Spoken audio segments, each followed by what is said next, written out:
IBC பக்தி வழங்கும் மகா சிவராத்திரி 2026 சிறப்பு நிகழ்ச்சிகள். Title sponsor Sri Gayathri tours and travels 8977328181. உங்கள் கைலாய யாத்திரையை முன்பதிவு செய்யுங்கள். Powered by the Chennai silks.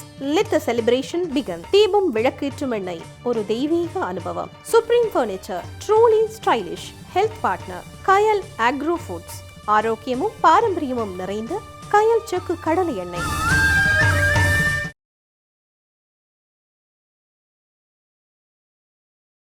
Shivaratri என்பது வெறும் விழாக்களை கொண்டாடக்கூடிய, இல்லை 4 காலமும் அபிஷேகத்தை செய்யக்கூடிய, சிவனுக்கு போய் நைவேத்தியத்தை வைக்கக்கூடிய, இல்லை தூங்காமல் இருக்கக்கூடிய இந்த நாள் தான் சிவராத்திரியா? நான் திரும்ப திரும்ப சொல்கிற மாதிரி சிவராத்திரி என்பது பிரபஞ்சத்தை உணரக்கூடிய இரவு. பிரபஞ்சத்திலிருந்து வரக்கூடிய அபரிவிதமான ஆற்றலை நாம் கிரகித்து கொண்டு நம்மை நாமே ரீசெட் பண்ணிக்கக்கூடிய ஒரு டைமாக, வருஷத்துக்கு ஒரு தடவை நமக்கு இருக்கக்கூடிய அதி அற்புதமான பொக்கிஷம் இருக்கக்கூடிய ஒரு நாள். இந்த சிவராத்திரி அன்னைக்கு கரெக்டா நம்ம கும்பிடக்கூடிய இந்த 4 காலங்களிலும் காஸ்மிக் விண்டோ ஓப்பன் ஆகுது அப்படின்னு ஒரு டேட்டாவை போட்டாங்க. அது என்னடா காஸ்மிக் விண்டோ ஓப்பன் ஆகுது அப்படின்னா,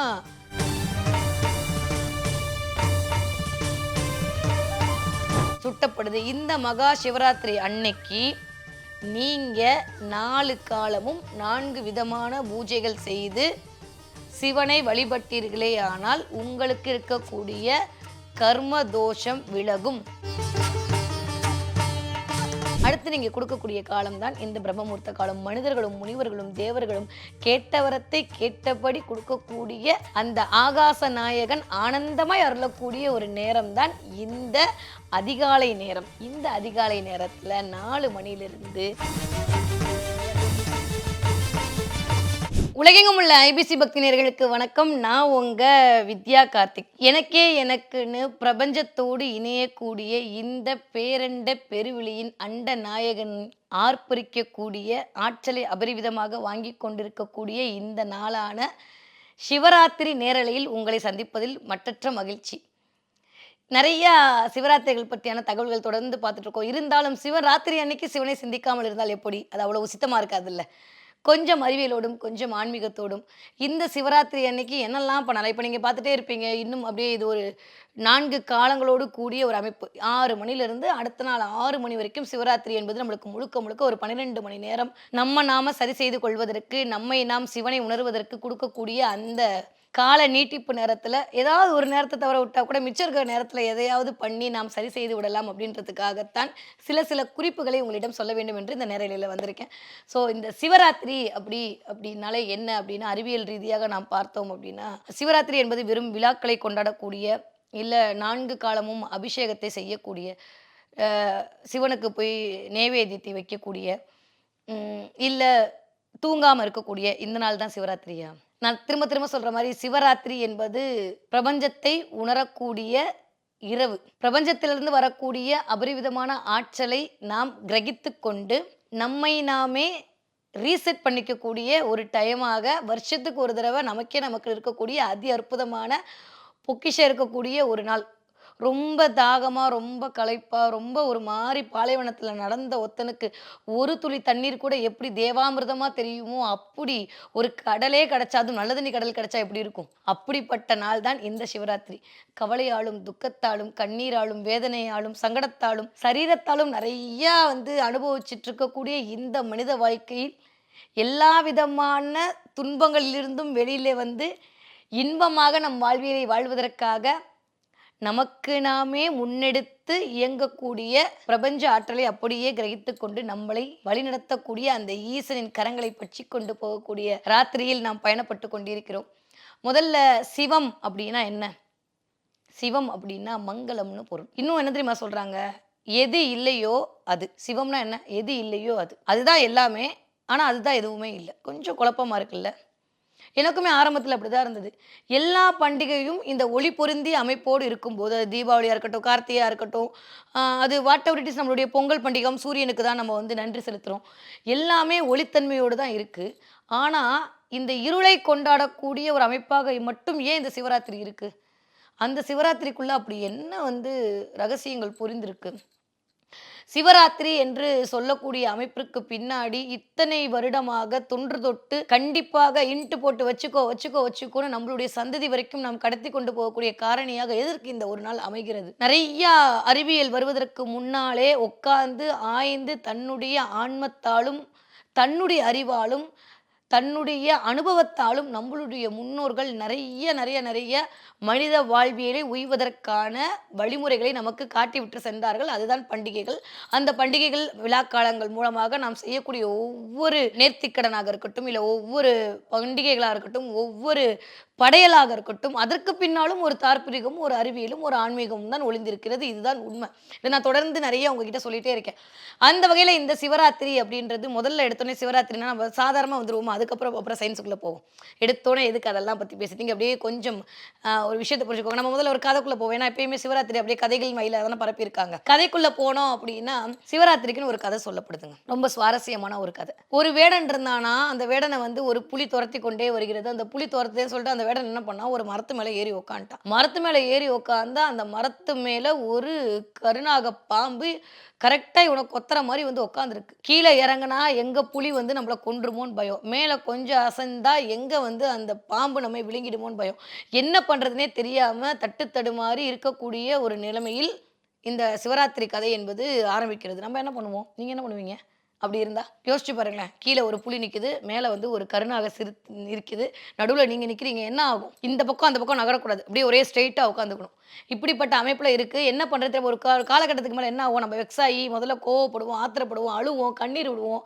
கடவுள் நம்பிக்கை இருக்கவங்க கடவுளை கூப்பிடுவாங்க. கடவுள் நம்பிக்கை இல்லாதவர்கள் ஐயோ என்னடா என்னோட இது இப்படி இருக்கேன்னு சொல்லி யோசிப்பாங்க. அறிவால யோசிக்கிறேன்னு சொல்லிட்டு சில ஆப்பெல்லாம் வாங்கிப்பாங்க.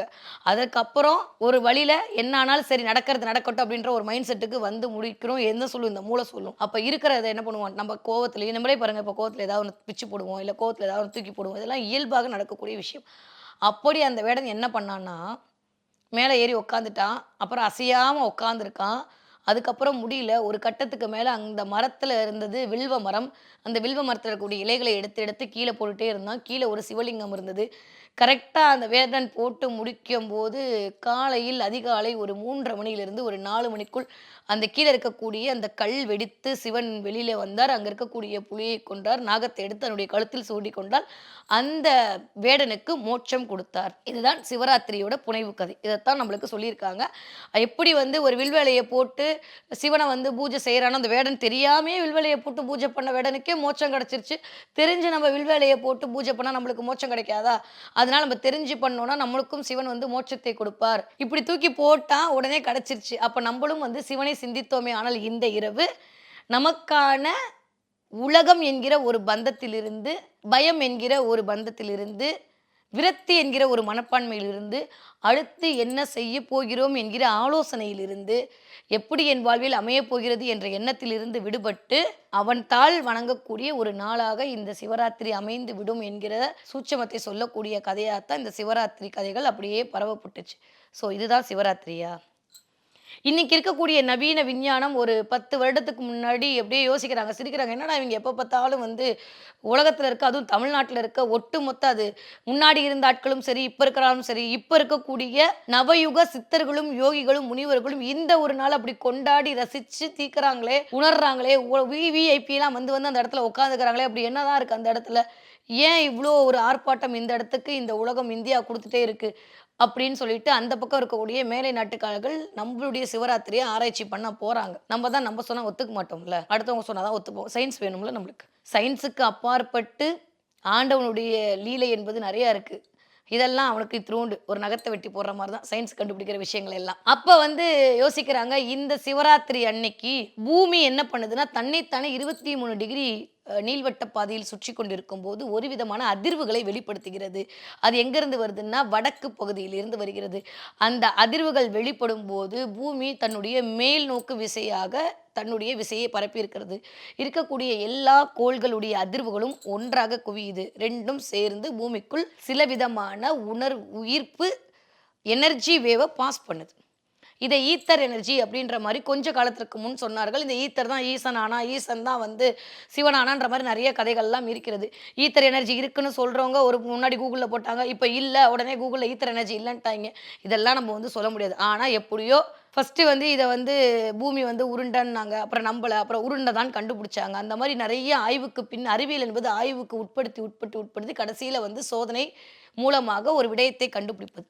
அப்படி அவங்க கண்டுபிடிச்ச விஷயம் என்ன அப்படின்னா, இந்த சிவராத்திரி அன்னைக்கு கரெக்ட்டா நம்ப கும்பிடக்கூடிய இந்த 4 காலங்களிலும் காஸ்மிக் விண்டோ ஓப்பன் ஆகுது அப்படின்னு ஒரு டேட்டாவ போட்டாங்க. அது என்னடா காஸ்மிக் விண்டோ ஓப்பன் ஆகுது அப்படின்னா, உலகத்துல இருக்கக்கூடிய பிரபஞ்சத்தினுடைய ஒளி கதிர்வீச்சுக்கள் ஓ ஓ அப்படியே திறந்து கொட்டுது ஷவர் மாரி ஒவ்வொரு இடத்துலயும். எங்க பூமியில இருக்க எல்லா இடத்து மேலயும் இந்த பூமியிலிருந்து வரக்கூடிய எழக்கூடிய மேலெழு கதிர்கள், மத்த கோள்களிலிருந்து வரக்கூடிய எனர்ஜி வேவ் எல்லாம் சேர்த்து வச்சு பூமிக்கு அனுப்பிக்கிட்டே இருக்கு, பாஸ் பண்ணிக்கிட்டே இருக்கு. இந்த காஸ்மிக் எனர்ஜி விண்டோ நடக்கக்கூடிய நாளாக இந்த சிவராத்திரி இருக்கிறது அப்படின்னு சொல்லிட்டு, என்ன பண்றாங்க, மேலை நாட்டு அறிஞர்கள்லாம் ஒரு ரிசர்ச் பண்ணி ஒரு பேப்பர மூடி வச்சு, இப்ப நம்ம கொண்டாடுறோமோ இல்லையோ சிவராத்திரி, இன்னைக்கு போய் பார்த்தீங்கன்னா, அவங்க இந்நேரம் அழகா கொண்டாடிட்டு இருப்பாங்க. ஓகே. அப்ப சிவராத்திரி என்பது கொண்டாடுவதற்கான ஒரு நாளா? சிவராத்திரி என்பது சிவனை உணர்வதற்கான ஒரு நேரம். நான் ஆரம்பிக்கும்போது சொன்னேன். சிவராத்திரிய விரதம் இருக்கோம்ன்னு சொல்லாதீங்க. சிவராத்திரிய கொண்டாடணும்னு சொல்றாதீங்க. சிவனை உணரப் போகிறோம். இந்த நேரத்துல என்னெல்லாம் நீங்க பண்ணீங்கன்னா, வாழ்க்கையில நீங்க ஜெயிக்கிறதுக்கான எல்லா விதமான காரணிகளையும் ஒட்டு மொத்தமா ஈர்த்துக் கொள்ள முடியும் என்கிற ரகசிய சூட்சமத்த கொஞ்சம் ஆன்மீக ரீதியாகவும், கொஞ்சம் அறிவியல் ரீதியாகவும், கொஞ்சம் ஜோதிட ரீதியாகவும் இப்ப பார்க்க போறோம். ஓகேவா? ஸோ ஆன்மீக ரீதியாக எடுத்துக்கொண்டீர்களேயானால், நம்மளுக்கு ஒரு சித்தர்கள் சொன்ன ஒரு விஷயம் என்ன அப்டின்னா, இந்த சிவராத்திரி அன்னைக்கு உங்களுடைய முதுகை இப்படி நேர்கோட்டில் வைத்திருந்திருக்கும்போது, மேலிருந்து வரக்கூடிய இந்த மின்காந்த அலையை இந்த உடலில் இருக்கக்கூடிய காந்த அலைகள் வாங்கிக் கொண்டு, சீரான உடல் இயக்கத்திற்கு அது உதவி செய்து, உங்களுடைய தாடை சக்ரா 3வது சக்ராவ திறக்கக்கூடிய ஒரு அமைப்பை அது உருவாக்கி கொடுக்கும். உடம்புல இருக்கக்கூடிய எல்லா விதமான நோய்களும் போகும். உங்களுடைய எல்லா கர்மிக்கல் எனர்ஜியும் அந்த இடத்துல வந்து கட் ஆயிட்டு, உங்களுக்கு ஒரு புதுவித உணர்வு உள்ளுக்குள் ஒளிப்பாய்ச்சல், அக ஒளி பாய்ச்சல் நிகழும் என்று சித்தர்களும், முனிவர்களும் இதற்கு ஒரு சான்று பகிர்கிறார்கள். ஓகே. ஜோதிட ரீதியாக பார்த்தீங்க அப்படின்னா, மாசி வீடு என்று சொல்லக்கூடிய மாதம் என்று சொல்லக்கூடிய மாதமே, சூரியன் போய் கும்பத்துல இருக்கக்கூடிய மாதம். நான் ஏற்கனவே சொல்லியிருக்கேன். கும்ப வீடுனா என்ன? அமானுஷ்யங்களை இண்டிகேட் பண்ணக்கூடிய ஒரு வீடு. காலபுருஷனுடைய 11 இடம். Huge circle. 100 பூங்கொத்துகள் கொண்ட ஒரு சதயம்ன்ற நட்சத்திரம் இருக்கக்கூடிய ஒரு வீடு. மிக பிரம்மாண்டமா இருக்கக்கூடிய அமைப்பு தான் இந்த கும்பம். அங்கிருந்து வரக்கூடிய சனியினுடைய அமைப்பு. சனி எல்லாம் யாரு? நம்மளுக்கு தெரியும். நம்மளுடைய பரம்பரையை சுட்டக்கூடிய, நம்மளுடைய காவல் தெய்வத்தை சுட்டக்கூடிய, நம்மளுடைய கர்மாவை சுட்டக்கூடிய ஒரு காரன். அப்ப இந்த கர்மாவை சுட்டக்கூடிய கர்மா காரகனான சனியுடைய வீட்டுல இந்த சூரியன் போய் சஞ்சாரம் செய்யக்கூடிய சதுர்திசி என்று சொல்லக்கூடிய அமாவாசைக்கு முதல்ல இருக்கக்கூடிய இந்த நாள் தான் மகா சிவராத்திரி நாள் என்று சுட்டப்படுது. இந்த மகா சிவராத்திரி அன்னைக்கு நீங்க 4 காலமும் 4 விதமான பூஜைகள் செய்து சிவனை வழிபட்டீர்களேயானால் உங்களுக்கு இருக்கக்கூடிய கர்ம தோஷம் விலகும் என்பது ஜோதிடம் சொல்லக்கூடிய ஒரு தகவல். ஓகே. இப்ப நம்ம ஆன்மீகத்தையும் பார்த்துட்டோம், ஜோதிடத்தையும் பார்த்தோம்.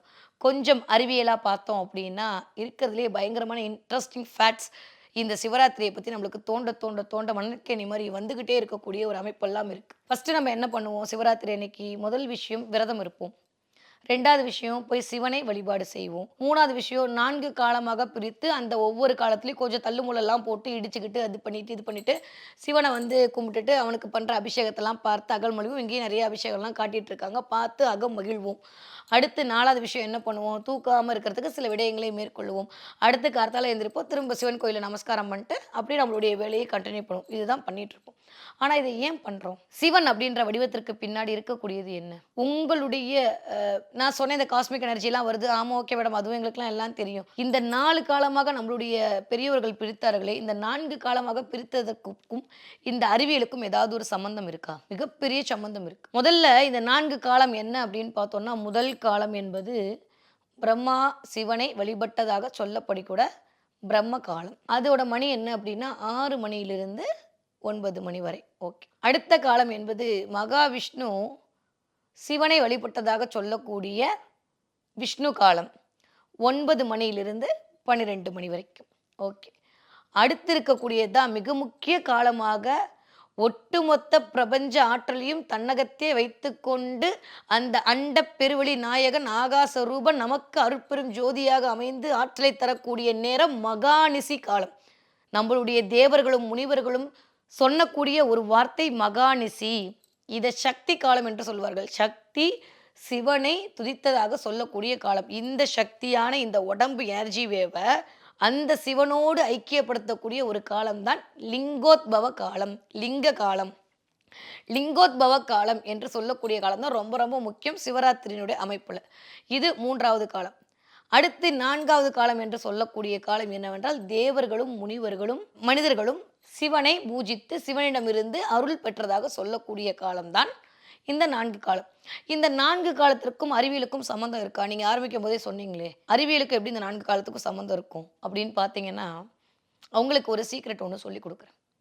டிஎன்ஏன்னு இப்போ சொல்லிட்டு இருக்காங்கல்ல, அந்த டிஎன்ஏ = போட்டா என்ன அப்படின்னா, உங்களுடைய மரபு ரீதியாக வரக்கூடிய அனைத்துமே உங்களுடைய டிஎன்ஏல ரிஜிஸ்டர் ஆகிருக்கும். கரெக்டாக தானே சொல்கிறேன்? எஸ். எனக்கு தெரிஞ்ச சின்ன அறிவு சயின்ஸ் அது. ரிஜிஸ்டர் ஆகிருக்கும். பழக்க வழக்கங்கள்லேருந்து, உங்களுடைய பண்பாட்டிலிருந்து, உங்களுடைய ஆளுமையிலிருந்து, உங்களுடைய அதிகாரத்திலிருந்து, உங்களுக்கு வரக்கூடிய கொடுப்பனையிலிருந்து, ஒரு ஜோதிடராக பேசுனா உங்களுக்கு வரக்கூடிய கொடுப்பனையிலிருந்து எல்லாமே இந்த டிஎன்ஏ மூலமாகத்தான் உங்களுக்கு கடத்தப்படுகிறது. அதுதான் நம்ம தொன்று தொட்டு 7 தலைமுறை 8 தலைமுறை ஒரு ஜாதகத்தை திறந்தாலே ஒரு அஸ்ட்ராலஜர் நான் முதற்கொண்டு எல்லா அஸ்ட்ராலும் சொல்கிறது ஒரு 13 தலைமுறையை ஒரு ஜாதகத்தை பார்த்தா சொல்லிடலாங்க. ஒரு 7 தலைமுறையை சொல்லிடலாங்க. 7 தலைமுறையில் நீங்கள் யார் என்னன்றதை உங்கள் ஜாதகம் புட்டு புட்டு வைக்குதுங்க அப்படின்னு சொல்லிடுவாங்க. அப்போ அது எது சொல்லுது? உங்களுடைய டிஎன்ஏ தான் சொல்லுது. அப்போ இந்த டிஎன்ஏ என்று சொல்லக்கூடிய இந்த மூலம் எங்கிருந்து வருகிறது என்றால் உங்களுடைய பிறப்பிலிருந்து வருகிறது. கிளியர்?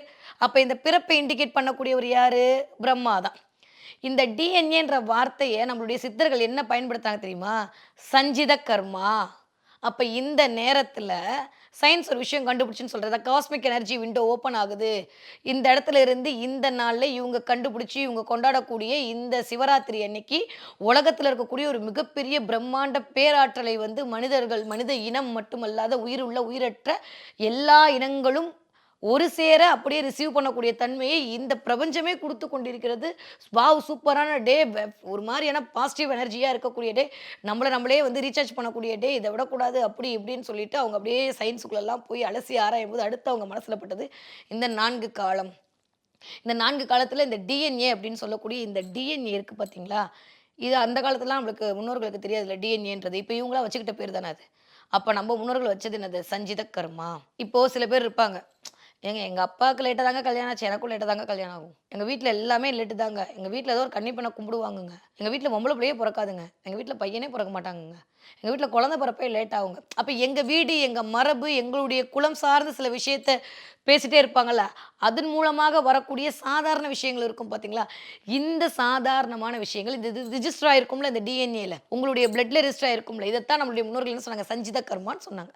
இந்த சஞ்சித கர்மால ரிஜிஸ்டர் ஆகிருக்கக்கூடிய எல்லா விஷயங்களும் இந்த சிவராத்திரி அன்னைக்கு இந்த பிரம்மன் சிவனை வழிபட்டதாக சொல்லக்கூடிய இந்த 6 மணியிலிருந்து 9 மணி வரைக்கும் உட்காந்து நீங்கள் உங்களுடைய நடுமுதுகை வைத்துக்கொண்டு ஸ்ட்ரெயிட்டாக உட்காந்து பூஜை பண்ணி புனஸ்காரம் பண்ணி சிவனோடு ஐக்கியமானீர்களே என்றால் இந்த சஞ்சித கர்மா உங்களுக்கு சரியாகிறது. டிஎன்ஏ சேஞ்ச் ஆகுது. உங்களுடைய பிளட்ல இருக்கக்கூடிய அணுக்கள் எல்லாம் புதுப்பிக்கப்படுகிறது.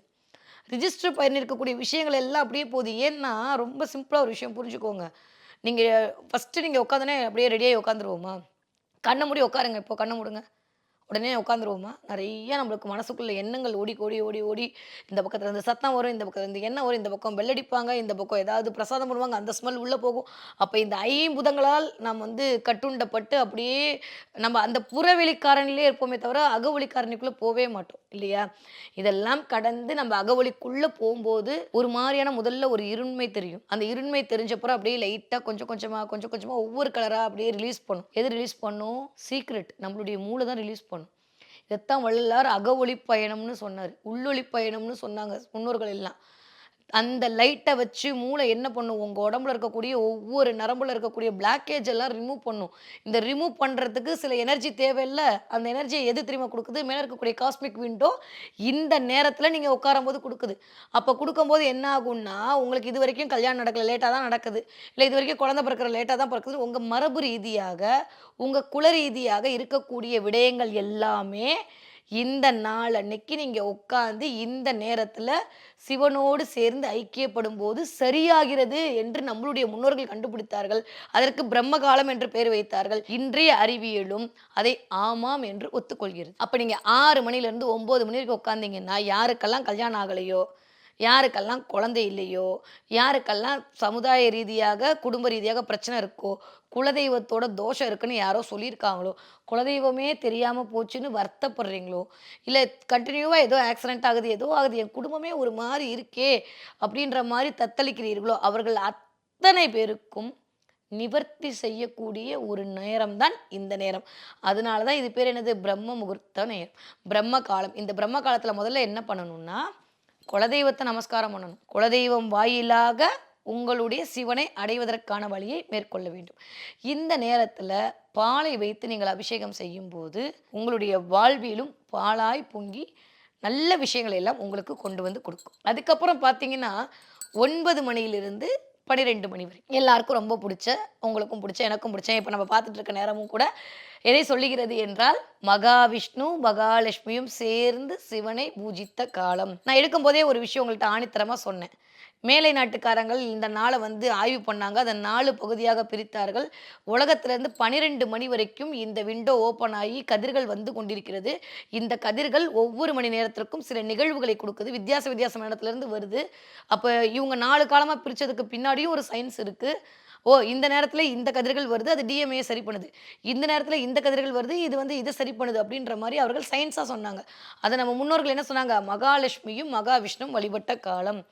இப்போ மகாலட்சுமி, மகாவிஷ்ணு வழிபடணும்னா, இந்த நேரத்தில என்ன நடக்கும் என்றால், மனம் சார்ந்த விஷயங்கள் மூலமாக நீங்கள் அவதிப்பட்டு கொண்டிருக்கிறீர்கள் என்றால், அது எல்லாம் இந்த நேரத்தில் சரியாகும். நம்ம நெனப்பு தானங்க நம்மள பணக்காரனாவோ, நம்மள ஏழையாவோ வைக்கிறது. நம்ம நெனப்பு தானங்க நம்மள வந்து அறிவாளியாவும், முட்டாளையும் காட்டுறது. நம்ம நெனப்பு தானங்க அடுத்தவங்க முன்னாடி வாழ்ந்து காட்டுன்ற எண்ணத்த குடுக்குறது. நம்மளுடைய நெனப்பு தானங்க நம்மள செம்மையா வாழ வைக்கிறது. அப்ப மனம் சார்ந்து அப்ப செல்வம் எங்க இருக்கு? வெளிலயா? இங்க இருக்கு. மனரீதியாக நீங்க எண்ணத்த குவித்து ஜெயிச்சே ஆகணும், செல்வந்தராகணும் ஒரு விடாமுயற்சியோட நீங்க இருந்தீங்கன்னா, உங்களுக்கு உடம்பு வலி தெரியுமா? நேரம் தெரியுமா? காலம் தெரியுமா? ஏதாவது தெரியுமா? தெரியாது.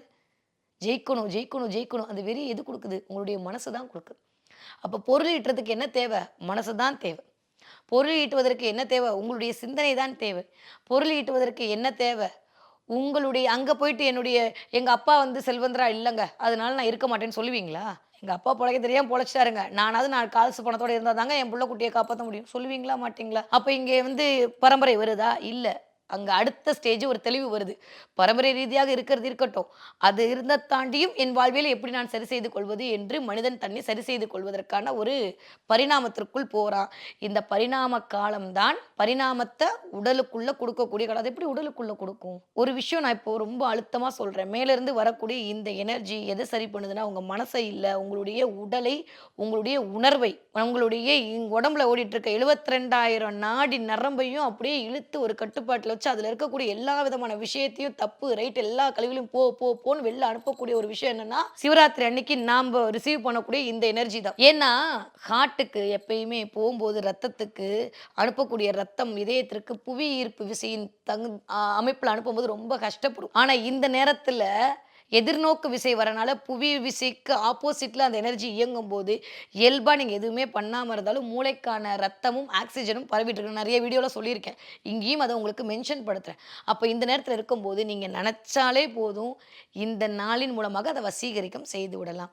அப்ப லட்சுமிய நீங்க கும்பிட்டாலே போதும், மகாவிஷ்ணுவ நீங்க பார்த்தாலே போதும். நாளை என்பது நரசிம்மருக்கு இல்லைன்னு சொல்லுவாங்க.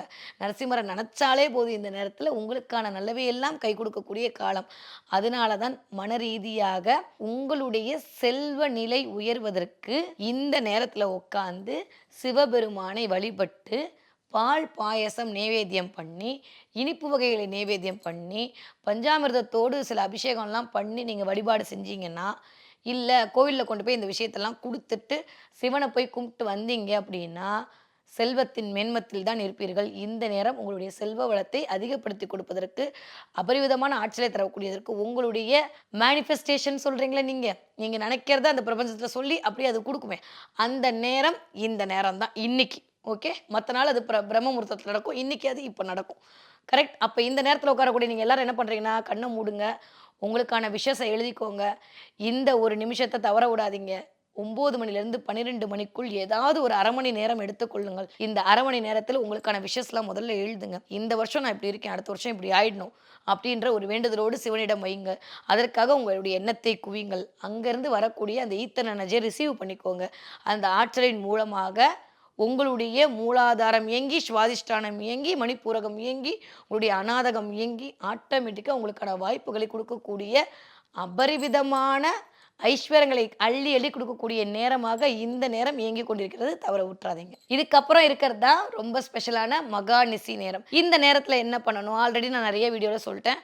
இருந்தாலும் என்ன ஆனாலும் சரி, அது யார் எப்படி போனாலும் சரி, நான் அதை ஃபாலோ பண்ணுவேன். நீங்களும் அதை ஃபாலோ பண்ணுங்க. லைஃப்பில் ஜெயிச்சிடுவீங்க. 12 மணி 51 நிமிடங்களிலிருந்து 1 மணி 16 நிமிடம் வரைக்கும் இருக்கக்கூடிய இந்த நேரம் சூப்பரான டைம் பீரியட். விட்டுறாதீங்க. இந்த நேரத்தில் நீங்கள் உட்காந்து எது கேட்டாலும் அது உங்களுக்கு கிடைத்தே தரும். கேட்கறது, கேட்க நினைத்தது, கேட்டுக்கொண்டிருப்பது அத்தனையும் கொடுப்பதற்கு அந்த சிவன் உங்களுக்கு தயாராக இருக்கக்கூடிய நேரம் தான் இந்த மகாநிசி நேரம். இந்த நேரத்தை தவற விடாமல் என்ன பண்ணலாம்? உட்காந்து தியானம் பண்ணுங்க. தயவு செஞ்சு அமைதியாக இருங்க. பேசவே பேசாதீங்க. இந்த நேரத்தில் ஃபோனை சைலண்ட்டில் போட்டுருங்க. நீங்கள் வைப்ரேட் மோடுக்குள்ளே வாங்க. ஃபோன் வைப்ரேட் ஆக வேணாம். ஓகே. வாட்ஸ்அப் கால் பண்ணாதீங்க, ஃபேஸ்புக் பண்ண மச்சான் மன்னன் நம்ம 99 மெசேஜ் பண்ணாதீங்க. அவங்கவுங்க லைஃப்பில் ஜெயிச்சுப்பாங்க. நம்மள வாழ்க்கையை பார்த்துப்போம். இந்த ஒரு நேரத்தை தவற விடாதீர்கள். திரும்ப இந்த மாதிரி வருவதற்கு ஒரு ஜோதிடராக சொல்லணும்னா 29.5 வருடங்கள் ஆகும். அதையும் வருமான்னு தெரியாது. ஏன்னா கிட்டத்தட்ட இருமை என்பது தான் சிவன் நான் சொன்னேன். அப்ப இருமை என்பது தான் ராகு. ராகுவின் பிடியில் கோச்சாரத்துல 4 கிரகங்களும் இருக்கக்கூடிய இந்த அமைப்பு திரும்ப இதே மாதிரி சனி வந்து 12ஆம் வீட்டில் இருக்கக்கூடிய அமைப்புலாம் வருமான்னு கேட்டால் எனக்கு தெரியாது. இந்த நேரத்தை தவற விட்டுறாதீங்க. இந்த நேரத்தில் எந்த உயிர்கள் அந்த சீவனோடு சிவத்தோடு கலைக்கிறதோ அந்த உயிர்கள் கண்டிப்பாக இன்புற்று இருந்தே தீரும். இதில் மாற்று கருத்தே கிடையாது. இந்த நேரத்தில் நீங்கள் மேற்கொள்ளக்கூடிய அத்தனை விஷயங்களும் உங்களுக்கு சக்ஸஸ் ஆகும். இந்த நேரத்துக்கு அப்புறம் கொஞ்சம் எந்திரிச்சு முடிஞ்சால் கரும்பு சாறு வாங்கி வைங்க. அந்த கரும்பு சாற்றின் மூலமாக உங்கள் வீட்டில் இருக்கக்கூடிய சிவனுக்கு அபிஷேகம் செய்யுங்க. இல்லாட்டி கோவிலில் போய் கரும்பு சாற்று கொடுத்து அபிஷேகத்தை கொடுத்துட்டு வாங்க. இல்லைங்க எங்களுக்கு சிவன் படம் தான் இருக்குன்னா கரும்பு சாற்றை வைத்து நெய்வேத்தியம் பண்ணி அதை நீங்கள் உண்ணுங்கள். வாழ்க்கை கரும்பாய் தித்திக்கும். ஓகே. நிறைய தேன் கொடுத்து கொஞ்சம் நெய்வேத்தியம் பண்ணுங்க. தேனுக்கு தாங்க எக்ஸ்பிரி டேட்டே கிடையாது. தேனால் ஆன விஷயத்தின் மூலமாக சிவனை வந்து குளிர்விக்கும் போது கண்டிப்பாக உங்களுக்கு தித்திப்பான வாழ்வை சிவன் கொடுப்பார். ஓகே. அடுத்து நீங்க கொடுக்கக்கூடிய காலம் தான் இந்த பிரம்மமுகூர்த்த காலம். மனிதர்களும் முனிவர்களும் தேவர்களும் கேட்டவரத்தை கேட்டபடி கொடுக்கக்கூடிய அந்த ஆகாச நாயகன் ஆனந்தமாய் அருளக்கூடிய ஒரு நேரம் தான் இந்த அதிகாலை நேரம். இந்த அதிகாலை நேரத்துல 4 மணிலிருந்து ஒரு 6 மணி வரைக்கும் 3 மணிக்கு ஆரம்பிச்சிருங்களேன். 3 மணிலேருந்து 6 மணி வரைக்கும் தேவர்களும் முனிவர்களும் மனிதர்களும் வழிபட்ட காலமாக யார சிவனை வழிபட்டு தன்னுடைய எல்லா விதமான சுக துக்கங்களையும் சிவனிடம் பகிரும்போது அதற்கான விடயங்களை சிவன் கொடுக்கக்கூடிய, அதுவும் சில்லாகித்து கொடுக்கக்கூடிய அமைப்பு. நீங்க கொஞ்சம் உணர்ந்துட்டீங்கன்னா, நான் சொன்ன இந்த மகாநிசி நேரத்துல அப்படியே உள்ளுக்குள்ள ஒரு எலக்ட்ரிக் ஷாக் போறத நீங்க உணர்வீங்க. அதுக்கப்புறம் ஒரு பேரானந்த பெருநிலை வரும். அந்த பேரானந்த பெருநிலை வந்தப்புறம் கேட்க தோணும். அவனோடு இருந்துட்டா போதுன்ற ஒரு சாட்டிஸ்ஃபேக்ஷன் வந்துடும். அந்த சாட்டிஸ்ஃபேக்ஷனை சிரிச்சுக்கிட்டே கொடுக்கக்கூடிய நேரமாக இருக்கக்கூடிய அமைப்பு தான் இந்த அதிகாலை நேரம். அண்ட பெருவெளி நாயகன் அந்த ஆடல் வல்லானுடைய அழகான நேரம். இந்த நேரத்துல நீங்க என்ன விஷஸ் நினைக்கிறீங்களோ அது எல்லாம் எண்ணி 11 நாளுக்குள் உங்களுக்கு நடந்தே தீரும். இந்த நேரத்துல பல வகையான பழங்கள் வைத்து நைவேத்தியங்கள் வைத்து உங்களுக்கு பிடிச்ச விஷயத்தை வச்சு நீங்க சிவனை வழிபட்டு கொண்டாடும் போது சிவனிடம் நீங்கள் சில வரங்களை கேட்கும் போது நீங்கள் கேட்டது மட்டுமல்ல, உங்களுக்கு எது வேணுமோ அது அவன் கொடுப்பான். வேண்டியனெல்லாம் அறிவாய் நீ வேண்டியவற்றை தருவாய் நீன்னு சிவனை பார்த்து சொல்ற மாதிரி என்ன வேணுமோ அதையெல்லாம் சிவன் உங்களுக்கு கொடுக்கக்கூடிய காலமாக 12 மணி நேரம் இந்த பிள்ளை எனக்குன்னு உட்காந்துருக்கு. இது கேட்கறத போய் கொடுக்காம விட்டுறலாமா அப்படின்ற மாதிரி சிவன் இந்தான்னு செல்ல பிள்ளையாக தன்னுடைய கையில் வைத்துக்கொண்டு உங்களுக்கான சிங்கார வாழ்க்கையை அருளக்கூடிய நேரமாக இந்த நேரம் மலர காத்திருக்கிறது. ஸோ இந்த சிவராத்திரி அன்னைக்கு இந்த 4 காலமும் உங்களுக்கு தகுந்த மாதிரி உங்களுக்கு எந்த நேரம் முடியுமோ எல்லா நேரமும் உட்காரோன்னு சொல்ல உட்கார வாய்ப்பு இருந்தால் நீங்கள் கொடுத்து வைத்தவர்கள். சில பேருக்கு வேலை பளு இருக்கலாம், சில பேருக்கு நைட் ஷிஃப்ட்டாக இருக்கலாம், சில பேருக்கு நீங்கள் பொதுப்பணியில் இருக்கக்கூடிய ஆட்களாக இருக்கலாம். உங்களுக்கு 4 காலம் இருக்குது. இந்த 4 காலத்தில் எந்த காலத்தில் முடியுதோ, ஆனால் கண்டிப்பாக இந்த 4 காலத்தில் ஏதாவது ஒரு காலம் உங்களுக்குன்னு ஒரு 10 நிமிஷம் ஒதுக்கி இந்த பிரபஞ்சத்திலிருந்து வரக்கூடிய பேராற்றலை 12 மணி நேரம் இருக்கக்கூடிய இந்த பேராற்றலில் மறக்காம மகாநிசி நேரத்தில் பண்ணுங்க. அப்படி முடியலையா ஏதாவது ஒரு காலத்தில் போய் அமர்ந்து கொண்டு வெட்ட வெளியில் பால்கனியில் அமைதியாக சுற்றி முற்றி எதுவும் இல்லாமல் முடிஞ்ச அளவுக்கு ரெட் கலர் ட்ரெஸ் போடுங்க. ரெட்டுக்கு வசீகரத்தன்மை அனுப்பி ஈர்ப்பு தன்மை அனுப்பி பிளாக்கை மட்டும் கொஞ்சம் அவாய்ட் பண்ணுங்கள். ரெட் கலர் ட்ரெஸ் போட்டு உட்காந்து கொஞ்சம் அந்த சிவனோடு நீங்கள் ஐக்கியமானீர்களே ஆனால் தேவையில்லாமல் வரக்கூடிய எல்லா விதமான தடைகளையும் சிவனுடைய அருள் உங்களுக்கு முன்வந்து நின்று காத்தருள். இந்த சிவராத்திரி அன்னைக்கு இன்னும் நிறைய விஷயங்கள்லாம் தொடர்ந்து வந்துகிட்டே இருக்க போது நீங்களும் பார்த்து மகிழ்ந்து கொண்டே இருங்கள். சிவன் அவன் சிந்தையில் நிறைந்த அதனால் அவன் தருணாலே அவன் தாழ் வணங்கி நமச்சிவாய வாழ்க நாதன் தாழ் வாழ்க இமை பொழுதும் என் நெஞ்சில் நீங்காதான் தாழ் வாழ்க என்று சொல்லி உங்கள் அனைவரிடமிருந்து விடைபெற்றுக் கொள்கிறேன். நன்றி, வணக்கம். ஐபிசி பக்தி வழங்கும் மகா சிவராத்திரி 2026 சிறப்பு நிகழ்ச்சிகள். Title sponsor Sri Gayathri tours and travels 8977328181. உங்கள் கைலாய யாத்திரையை முன்பதிவு செய்யுங்கள். Powered by the Chennai silks let the celebration begin. Deepam விளக்கேற்றும் எண்ணெய் ஒரு தெய்வீக அனுபவம். Supreme furniture truly stylish. Health partner Kayal agro foods. ஆரோக்கியமும் பாரம்பரியமும் நிறைந்த கயல் செக்கு கடலை எண்ணெய்.